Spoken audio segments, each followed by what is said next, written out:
He is coming quickly, and his reward is with him. Today is March 5th, 2010. Today I thought we could lay down the foundation and the principles of reading and understanding the Bible. It is written, "Thy words were found, and I did eat them. They were the joy and rejoicing of my heart." That's from the book of Jeremiah, chapter 15, verse 16. This is an experience all can enter into. When we open up the Bible and prayerfully read it, we are actually entering into a one-on-one audience with God Himself. He speaks to us through His Word, and He speaks to each one of us individually. Now the Bible warns us from coming up with private interpretations. And there are many private interpretations out there in the world today. We have many different church denominations, and they all claim the Bible to be their rule of faith and duty, and yet, of all the different denominations, they all have different teachings. So many people come up with private interpretations that are not in harmony with the Bible. So the very first principle of reading and understanding the Bible is to read the Bible as it reads. Just read it as it reads. It's that simple and that plain. The second principle of reading and understanding the Bible is to allow the Bible to interpret itself.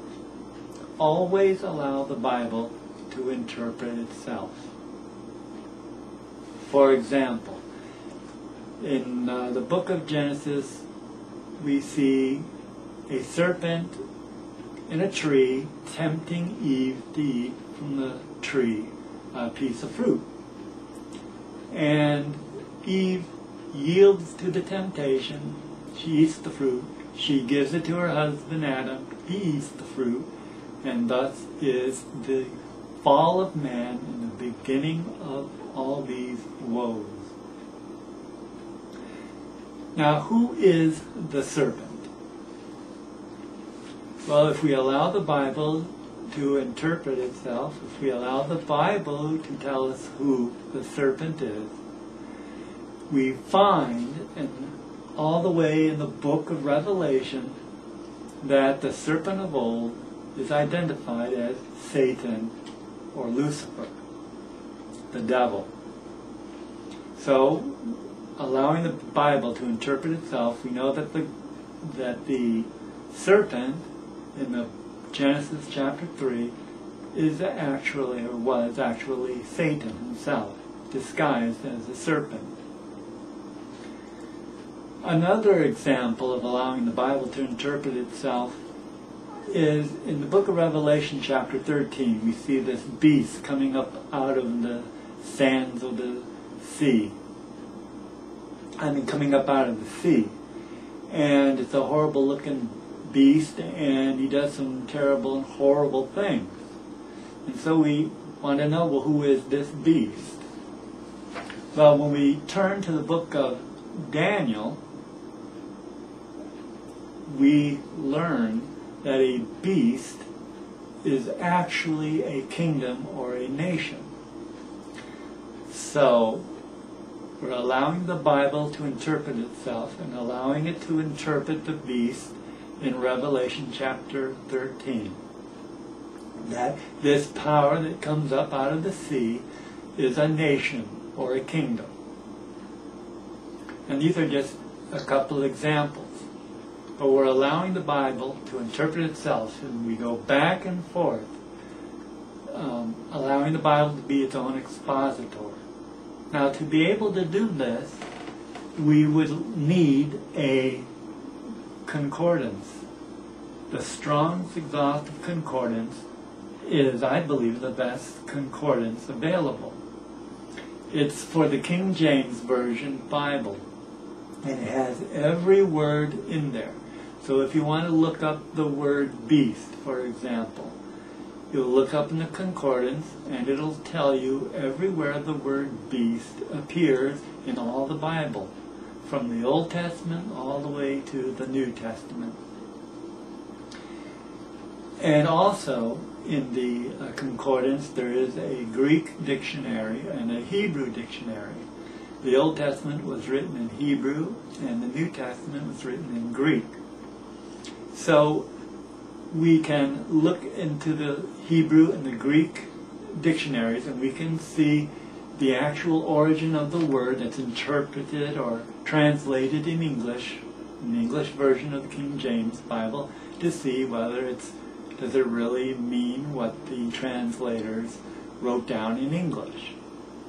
And with the concordance, it helps us because we don't need to have a PhD in theology to figure all these things out. We don't need to rely on the minister or the priest or the pastor or the evangelist. We can test everything to the Bible, and we can use the Bible concordance, the Strong's Exhaustive Concordance, to find out what the meaning of the Greek word is or the meaning of the Hebrew word is for ourselves, and we don't have to rely on other people. So, I recommend that the King James Bible be used as the study Bible. Okay, now a second principle of reading and understanding the Bible is, as it is written, to the law and to the testimony, they speak not according to this word. That means there is no light in them. And that's in the book of Isaiah, chapter 8, verse 20.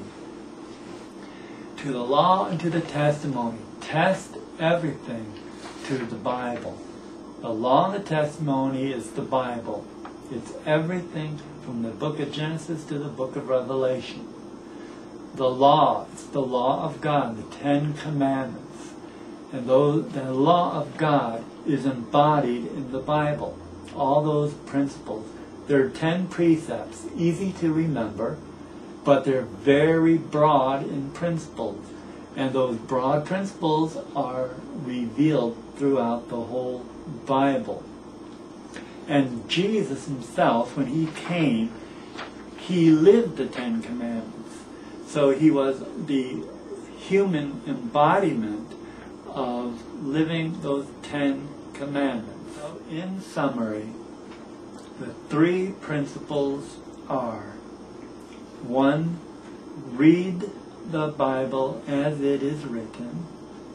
The second principle is allow the Bible to interpret itself. Always allow the Bible to interpret itself. And number 3, to the law and to the testimony.